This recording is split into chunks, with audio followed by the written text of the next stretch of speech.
The two-party system is broken, and it is what is holding America back. A lot of people are really looking toward the Libertarian Party right now as like it's going to be the new party that's going to come and just rise up from the ashes of another party, the Democrats or the Republicans, if one of them burns out completely. But how does that solve anything if we still have this same two-party system where it's just sort of like we have the entirety of U.S. voters and it's just cut in half? They're playing divide and conquer. They try to just demonize the independents and the third parties. Well, what really is the answer? The only way that this system is going to be defeated is once we either recognize that we need to have no political parties, or we can actually have parties that are representing at least 3 different sections of political belief. Now, in reality, why do we even need parties to begin with? Why can't people be running on platforms that are more independent and that are going to be based on the ideas of the individual as opposed to just catering to a base? I mean, we need to have people that are talking about things that are focused on solutions. The reason why the Republican Party is not going to focus on solutions is they're so in line with just preserving the status quo. They get this narrow little tunnel vision mindset where it's just like they just describe the status quo and that's just what they're doing. Why do you think Fox News is so popular? It has to do something with the amount of attractive women that they use. But why do you think something like Rush Limbaugh or Sean Hannity on the radio, why are these guys so popular? I mean, they certainly don't have any attractive female co-hosts, and it's radio. I mean, you're not looking at anyone anyway. Why do people like this type of material? Because it's easy to understand. All guys like Sean Hannity and Rush Limbaugh and Fox News do is describe what's currently going on in America, the status quo, the way things are. They're just describing the current political climate. They aren't providing you with any valuable insight, and it's so easy to understand because it's almost just like looking out the window and saying it's raining now and then calling yourself a weatherman. It's the exact same concept that they're using. So that's why the Republicans won't succeed, and why the Democrats won't succeed is because they are all about going against their own values. They claim to be the party of openness. They want peace in the world. They want to just treat everyone with respect, unless somebody actually disagrees with them and wants to have a debate or something, and then it just erupts into going against everything that you stand for, and they focus on just winning the argument, which contradicts their own values of peace, openness, understanding, and trying to be a welcoming voice for all of humanity. So many Democrats and, the MSNBC crowds, the Majority Report with Sam Cedar, the Tom Hartman program, it just turns into just a condescending mess. So what's the answer? Well, in reality, if we're actually going to look to sort of one of the end goals of humanity, the real answer is to have no political parties. The real answer is to just have a unified humanity. And how are we going to do that? Well, let's actually talk about solutions, because anyone can get up and just trash talk the different political parties, and that might even be fun to listen to for some people. I'm not sure why. I find it much more entertaining to listen to proposed solutions. Okay, so the first thing that needs to happen, you can call this progressivism, you can call it libertarianism, progressive libertarianism, whatever you'd like to call it. First thing that needs to happen, reinstate Glass-Steagall. Second thing that needs to happen, nationalize the Federal Reserve.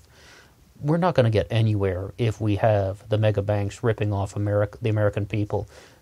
Libertarians focus way too much on the government. No, the government is not the enemy. I mean, first, we have to deal with some things before we can even discuss what's going on with government. Who is really controlling the government? We know it's the mega banks. We know it's the financial sector. This is something that is much, much simpler to understand than people think.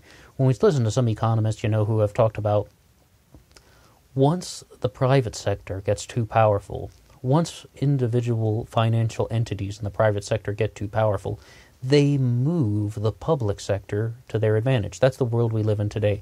I mean, that's why people are opposed to super PACs. You don't know where the money's coming from. That's why people are opposed to Goldman Sachs constantly going to the White House. Donald Trump's bragging about working with Goldman Sachs in his rallies, and his fans are going wild. Well, why are you bragging about that? I mean, everyone was so critical of Obama for bringing, Lloyd Blankfein to the White House. So it's like, we need to get the banks off our backs. And as silly as that sounds, but that's true. Reinstate Glass-Steagall. Glass-Steagall is basically going to differentiate between investment banks and personal savings banks, and we just need to have those protections in place so we don't treat an investment bank like Goldman Sachs the same way you're treating the little branch that is guarding your money, that is guarding your savings. These things need to be sort of treated in different ways. Reinstate Glass-Steagall is the first one. The second thing that needs to happen, nationalize the Federal Reserve. There is no reason to have private bankers involved with the public money. We need to have the Federal Reserve under national control. You could have a national Federal Reserve, or you could even have the Federal Reserve being part of the U.S. Treasury Department. You know, it's a very good question. Why aren't all the actions of the Federal Reserve controlled by the U.S. Treasury? Well, where are we getting to libertarianism? Next thing we have to do, Department of International Security. We have a lot of proposed plans of Department of International Security, but they call it the Department of Peace. Barbara Lee has talked about this. Dennis Kucinich has talked about this. Over 40 members of Congress wanted the Department of Peace, but it needs to be the Department of International Security. Department of Peace sounds way too Suzanne Collins because it's all going to be like they want to share peacekeeping around the world, and that can be exploited very easily. We need to recognize this for what it is. The Department of Homeland Security puts surveillance on the individuals. Well, we often violate the Fourth Amendment rights of many American citizens with the Department of Homeland Security, even though they actually do have a prerogative. What we need to do is be putting the surveillance on the international community so we know who's coming into America. We need to eliminate all possible terror threats to the nth degree, pretty much. We need to eliminate all possible threats. We're never going to have, the sort of brilliant potential of America expressed if we eliminate these terrorist threats. If we cannot eliminate the terrorist threats, we cannot allow humanity to reach its true potential, because these things are just destroying us. That's why it needs to be called the Department of International Security, based on the foundations for the cabinet-level Department of Peace, except with a few modifications. The fourth thing that needs to happen is create a 1,000-person task force for ecological awareness and dark green environmentalism. Environmentalism comes in three shades: light green, bright green, and dark green. Light green is about personal lifestyle choices. Bright green is about, innovations and even affecting things with the law, like the establishment of solar farms and wind technology, the establishment of the government using different renewable energy sources as a form of energy production. But this is dark green, where we actually begin to start thinking about changing culture, when we actually want to sort of look at how the environment and human civilization interact. We need a 1,000-person task force devoted solely to ecological awareness and learning more about how human beings as a civilization interact with ecology. So once these four things are kind of put into motion, it's like they can really allow human beings to achieve a new level of potential. We'll get the mega banks off our backs and stop them from ripping off the American people, and then we can eliminate terrorism to the highest degree possible with the Department of International Security. Once we actually have these terrorist threats off our backs, then we can explore something about how do we push human beings to a new level of understanding, when we can have this world that is based on sort of a moral philosophy, when we aren't going to be destroying someone else's property for our own selfishness out of greed and out of ignorance. And this is the plan that we need to be pushing forward. There's some other things that really need to be talked about in the meantime before we can actually achieve this level. We need to look at some of the parts of the country. In Boundary County, Idaho, and perhaps Bottineau County, North Dakota, we could have some very large potential for either some form of secessionist movement, or even if we're just going to turn them into autonomous territories where they can have just the exploration of dark green environmental living. From this place, we can just sort of see, can these two areas, Boundary County, Idaho, and Bottineau County, North Dakota, function without any sort of centralized government, or at the very least the absolute minimal amount of government possible, maybe what we refer to as minarchism. They could be great hot zones for that. Maybe a place in West Virginia such as Logan County, or perhaps Pendleton or McDowell County. in West Virginia could be a great example to try out something quite different. They should be the sort of test sites for what is known as the platform of the Humanity Party, where the basic necessities of life would be provided for all citizens. We're talking food, clothing, shelter materials, medicine, and education. If you provide these necessities for all of humanity in that particular geographic area, what would happen? We can sort of see the results if we test it out in one county. And once again, Logan County, McDowell County, or Pendleton County, West Virginia would be an excellent area to test that out, because that just sort of works on sort of a 20% sales tax from the material that you're using. You're using your EBT card. It gets taxed at 20%, turned into real cash on the spot. 20% goes to the state government, and then 100% would go to the business. So the businesses lose nothing, and it just sort of funds itself. It's a program that would fund itself. That was an invention of something called the Humanity Party, but that needs to be tried out in a microcosm in West Virginia. When it comes to the movements in North Dakota and Idaho, for things like that, we could really just sort of examine the possibility if we could achieve this dark green environmental approach combined with libertarian secessionism. Libertarian secessionism is the future of the Libertarian Party. In fact, that's what many people want. It's the entire concept of you have a right to secede, and you have a right to the property that is around you that you are currently occupying on. The nation of Niger did this for 31 years, where they simply had land ownership without government interference. The way you do land ownership without property deeds is very simple. He who tills the soil is the owner of the land. One sentence like that. And that's not just some silly sort of YouTube libertarian rambling. That is an actual plan. That's like the way the nation of Niger did things for 31 years.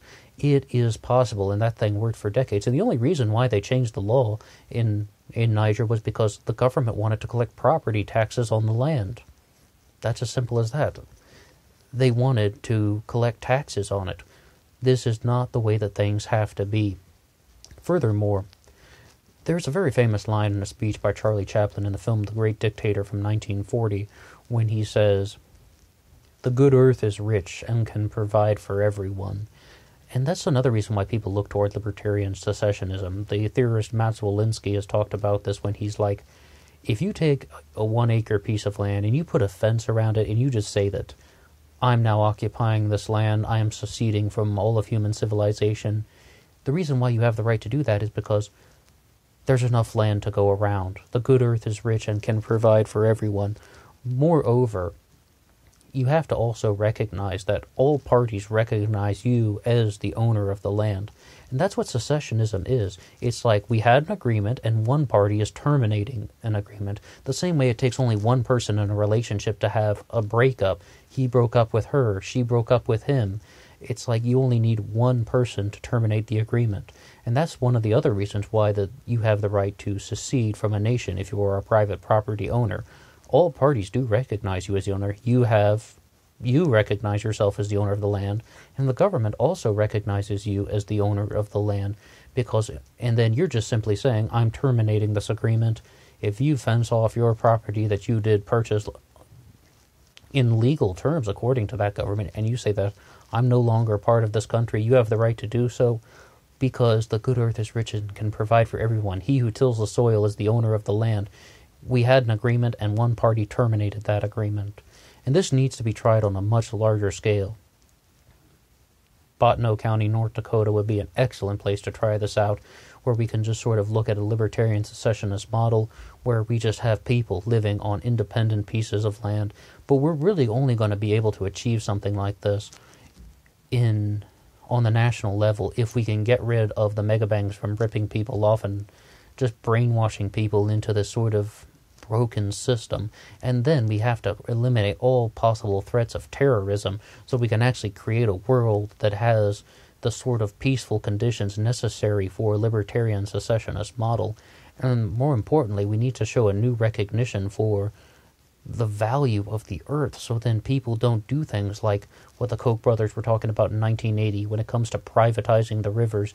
Adam Kokesh has mentioned this a little bit in his book Freedom, but he didn't really elaborate on it enough when he said if you truly value freedom, then you won't go after things like privatizing the rivers and such.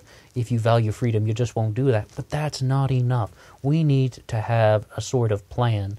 The Libertarians don't have enough plans that are going to go from the current status quo that we have now to the sort of ideal. It's just like they don't have any sort of interconnected forces that are going to go there, at least not on the most popular level, like the people that they're actually talking about running for president in 2020. We don't have enough.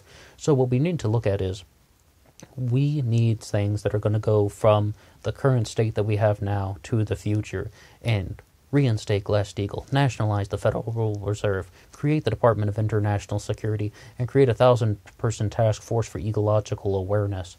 Then we can start to have an honest conversation about libertarian secessionism and just sort of recognizing that the smallest minority is that of one, and that one person can survive independently on a piece of land. It's the relationship between human beings and the earth that allows us to survive. So what we can do is we can move toward a more peaceful world. In the meantime, we do have laws on the books, and most libertarians just want to throw out all the laws and say, I don't want anything to do with that. Well, once again, we need to view this as a series of interconnected steps. Another thing that we need to do, use Article 2, Section 3 of the United States Constitution, which would allow the President to call for an emergency vote of both houses of Congress and demand a vote on universal basic income. There's nothing that could be fairer than that. Put it to a vote. Put it to a vote. Universal basic income. Let's have a talk about that. Let's have a discussion about that. But always bear in mind that West Virginia would be an excellent chance to try the sort of universal voucher system that was described by the Humanity Party. We also need to look at some of the problems that are affecting our climate in America. By that I mean the social climate. We need to look at some of the things that are dragging the country down, and one of the biggest ones is religious freedom. Religious freedom is something that, just needs to be expanded upon. People are still, in this day and age, getting mad because someone else has a different belief system than they do. And the only way to do that, the only way to accomplish these things and to get over these sort of boundaries is to promote a message of peaceful coexistence. The United States has an international ambassador at large to religious freedom. Ours is currently Sam Brownback. We need to expand that to 5 different people who are going to travel around the country and be building relations. And this is not crazy. This can be done. We have to promote a message of peaceful coexistence. The abolishment of belief systems is not the answer. It never has been, and it's never worked in the past. Peaceful coexistence is the only thing that really needs to take shape in that manner. Furthermore, when we also want to talk about what's going on with the Wall Street bankers, the Libertarians want to talk about taxation as theft. At the same time, there are Libertarians that want to advocate for the fair tax. Gary Johnson supported the fair tax, the 23% national sales tax during the 2016 general election. Well, let's look at it this way. We don't need to be taxing ordinary citizens. We don't need to be taxing the person buying and selling things at a McDonald's, or at the very least the customers buying McDonald's. Those transactions do not need to be taxed at 23%. We need to talk about Wall Street derivatives. 1% tax on Wall Street derivatives, 0.1% tax on bonds. That is something that we can actually do. Leave stocks and mutual funds, IRAs, off the table. Do not tax them. Listen to people like the Tax Wall Street Party, but only tax 1% on Wall Street derivatives, 0.1% tax on bonds. Now, we can look at this from a variety of angles. We need to make the mega banks smaller, because until we make the mega banks smaller, they're just going to move the public sector to their advantage. That's what's going to happen, and that is what we are currently happening. It's what we live with now. That's the world that we're living in now. So what we need to do is first make the mega banks smaller, eliminate all threats of terrorism, promote ecological awareness so we can actually develop this world where we can have a libertarian secessionist model, and then we are going to have a massive, massive improvement of human quality of life, removal of conflict, and bringing peace to an entire nation. It is possible, but only if we start today.